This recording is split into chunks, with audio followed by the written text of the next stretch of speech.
Our guest today is Jim Parkman. This was a huge case. I mean, this was the fourth largest accounting fraud in the history of the Richard United Scrushy, States. the CEO of HealthSouth, the Fortune 500 healthcare company. Ferrari Enzo was nearly obliterated in the high-speed crash along the PCH. Zenvo, ST1, 50S. He went from being on the Real Housewives of New Jersey. Only going to make 3 for the United States. PARKMAN Khan, former exotic car dealer turned #1 FBI's most wanted fugitive. Generally, when you look at the law, 90% of the time it's against you. The FBI put a $20,000 reward for information into his arrest. PARKMAN KHAN scammed super rich customers at a New Jersey car dealership. Join myself and James Parkman, my attorney and best friend, as we have cars, courts, and conversations.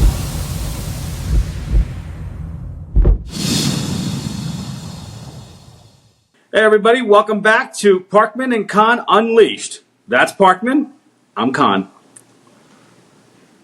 Go ahead, Jimmy. Bobby, Yep. good morning to you.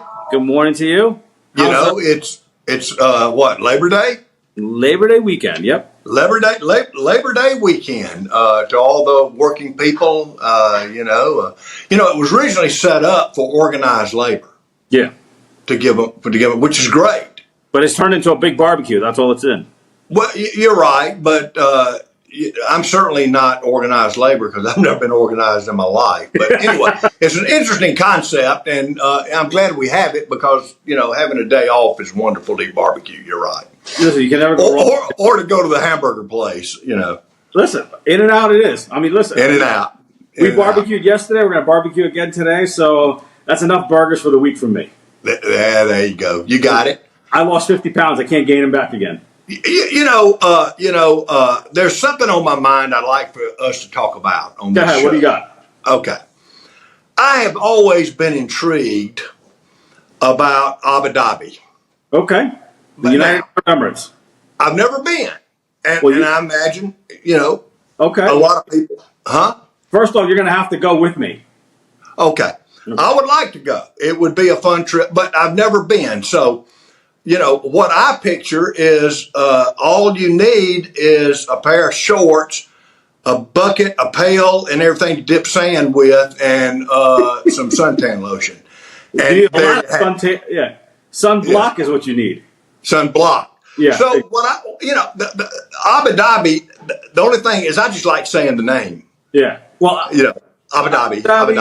And Abu Dhabi and Dubai. So okay. First off, so I would like to give the people listening to this some idea from a real perspective, which is yours, because you've lived over there. Yeah, I was a fugitive from justice for 5 years, and I lived in Dubai, actually, but Abu Dhabi. Dubai, okay. So, I'd like to know, a lot about the culture, too, and about, I've heard so many stories about women have to go in other doors and they have to follow the man and yada, yada. And listen, people make up all kinds of stuff, just like sure they do.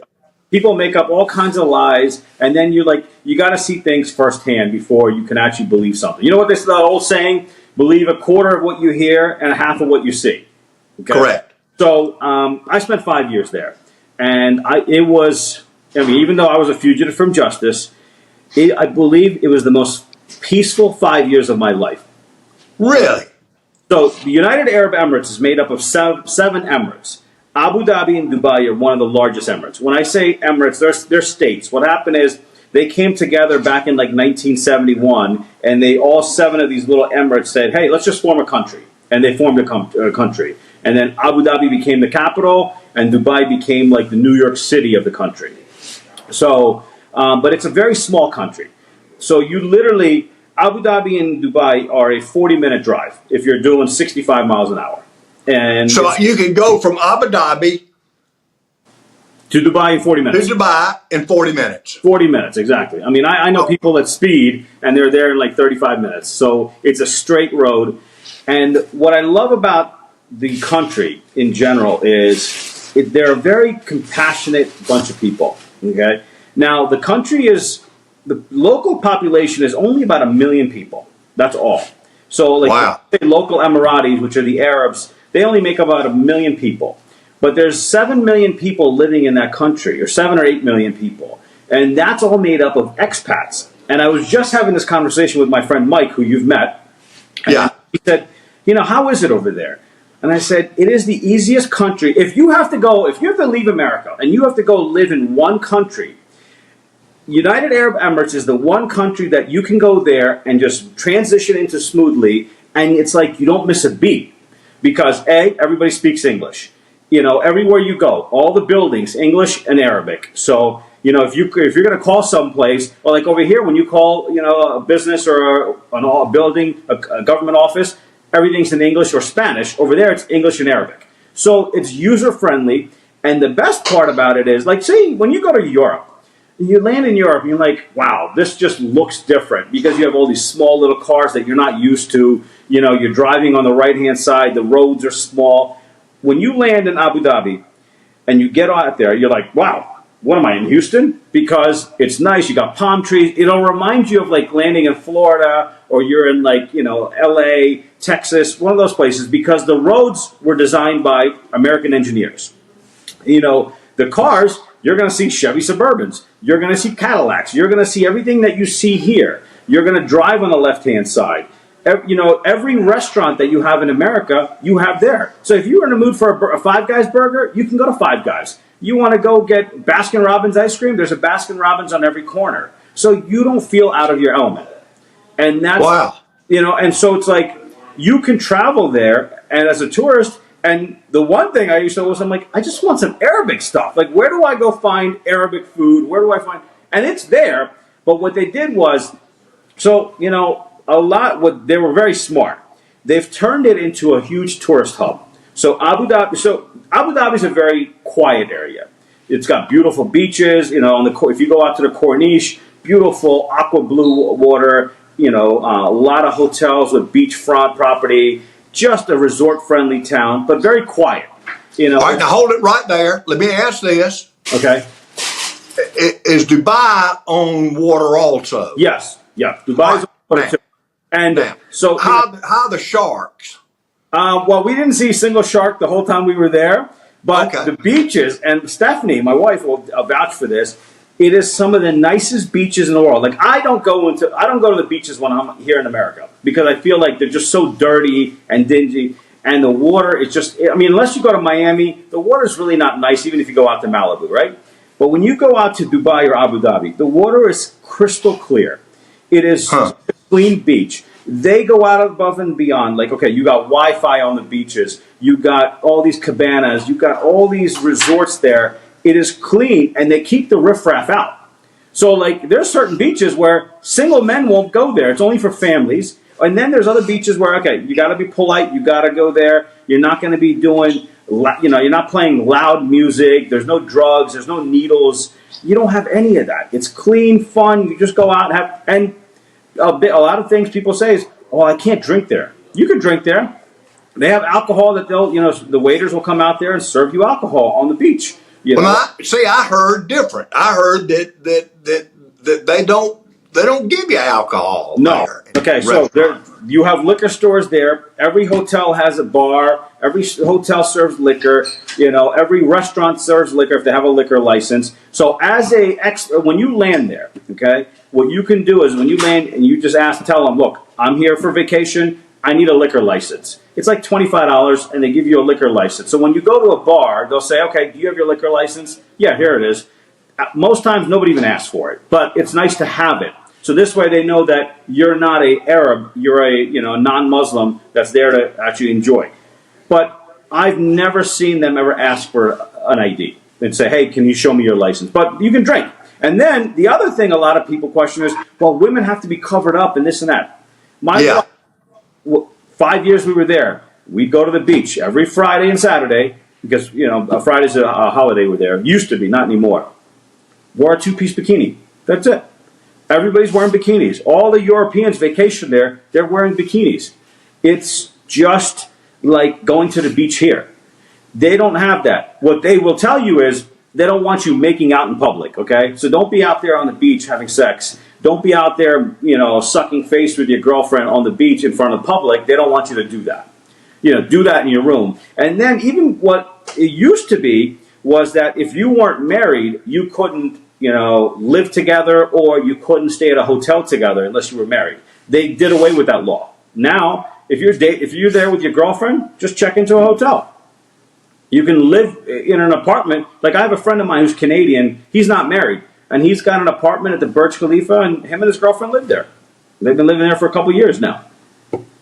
So I guess what you're trying to say is through the years since the Emirates were formed, yep, we've seen a gradual shift to liberalism. Yes, exactly. Now, listen, they still, have controls in place.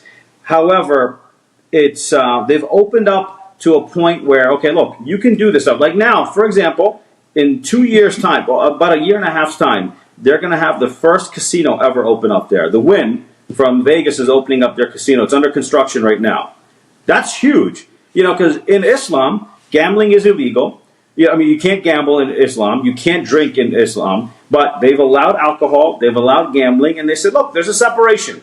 We have Sharia law, which is for this. But then we also understand that this is a tourist place because you have all these Russians that come in. You have people from Africa come in, people from Australia, because they can't make it to America, but they can go there. So it's become a tourist hub. It's become a shopping place. They've got the world's best shopping. People come there to buy jewelry because they got the world's biggest gold souk. People come there to buy cars. So, for example, they can't come to America to buy cars because their country may have like an embargo or something. They go right to Dubai and they'll say, I need, they go to the car markets and they'll just buy cars and ship them to their country. And, wow. And for to live there, it's a great country. I mean, look, there's no income tax. They have tax. They have a VAT tax on businesses, but as an individual, you don't have a personal income tax. You don't have no disrespect, but you don't have lawyers' billboards everywhere. Like one day, I asked my friend of mine. I said, "I don't see any billboards for lawyers." He goes, "Well, you can't sue here." I said, "What do you mean?" He goes, "There's no lawsuits here." He goes, "There's no one's going to be suing over everything because you spilled hot coffee." He goes, "That eliminates a lot of the riffraff." You don't have... Whoa. I am on this with you, okay? I said, no. I mean, riffraff? That's, get rid of the riffraff? No, the riffraff in the courts. Like, people are suing because they spilled coffee and they didn't know it was hot. Like, that doesn't happen. And the best is, here's the other best part. Taxes, right? People don't, like, you don't have to worry about Uncle Sam's knocking on my door because I forgot to report this. Or, so I was at a friend's dealership and he ends up selling a Bugatti and the car was $3.5 million. So his customer just takes a duffel bag of cash and just drops it on the table. And he tells the driver, he goes, "Take it to the bank." So I said, "I got two questions.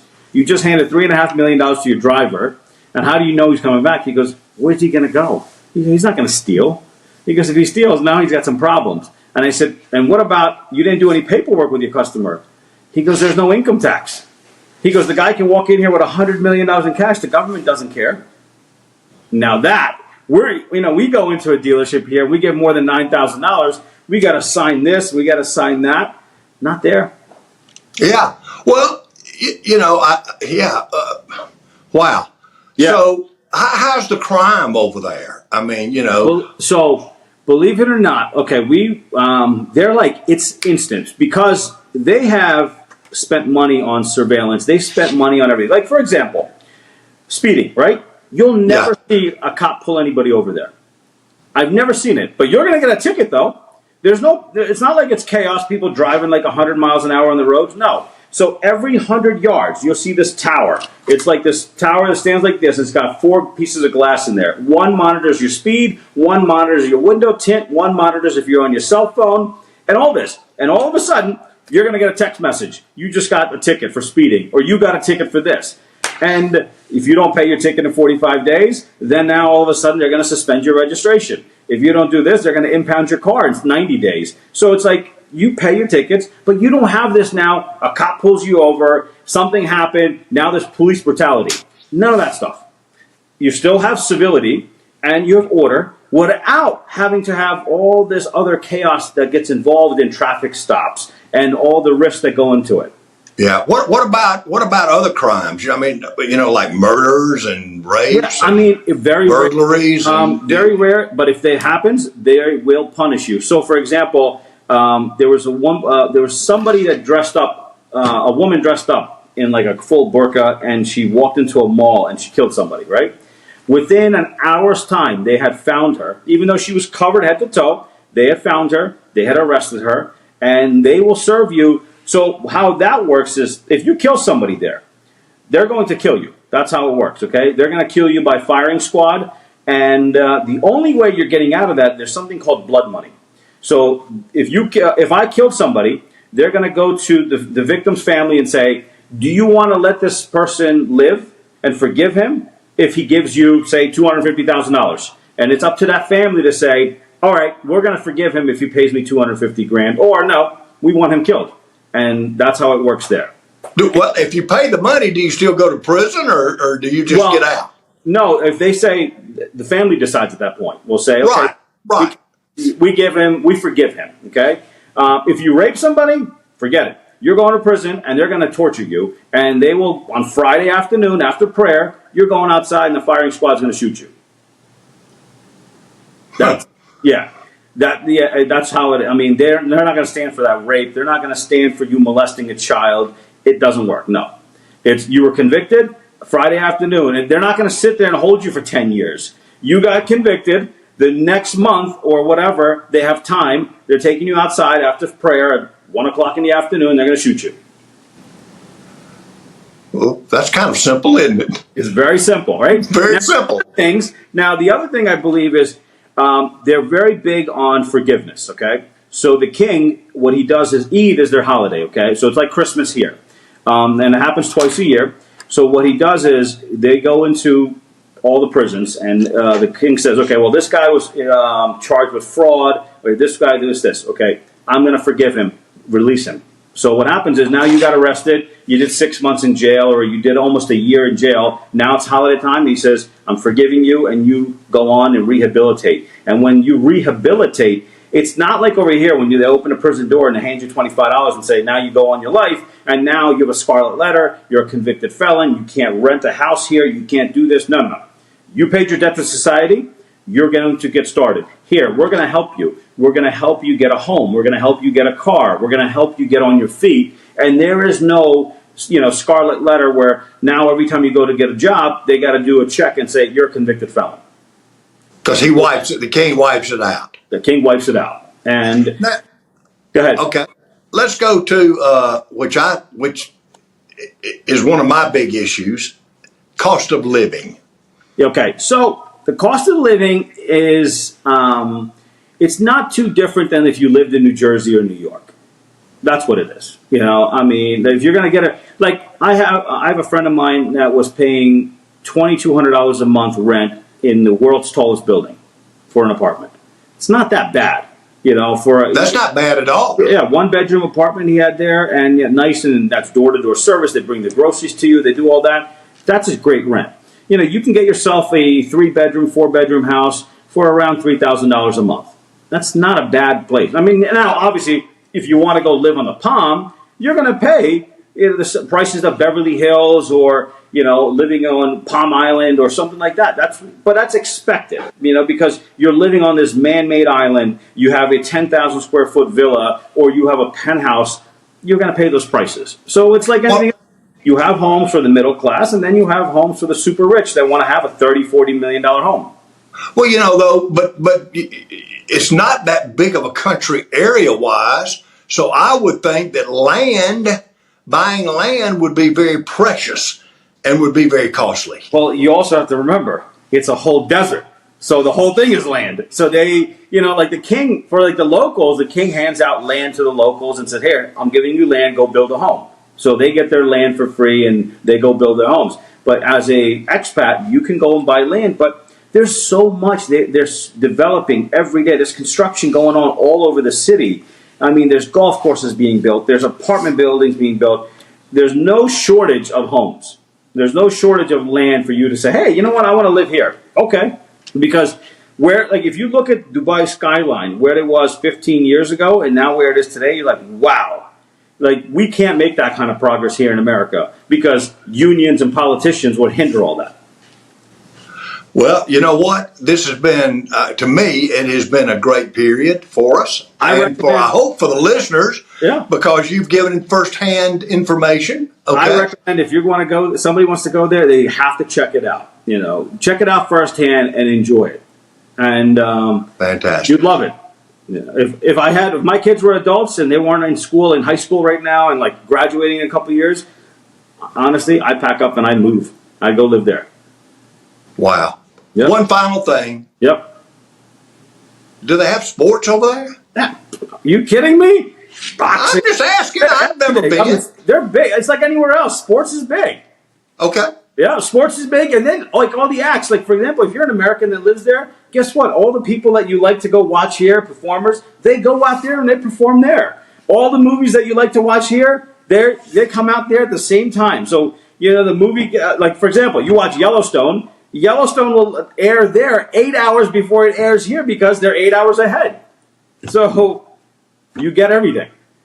Wow. You're not missing anything. Let's just say that. Wow. Yeah. So the 5 years I spent there, I didn't miss anything. I was totally in tune. I turn on my news in the morning and I get the same news that you're getting here. And I was watching all the same movies and I was watching all the same sports.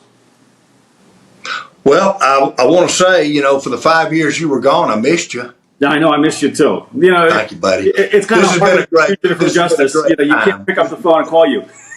I've learned a lot. Yeah. So I can take my sand bucket, my pail. Yeah, and a lot of sunblock.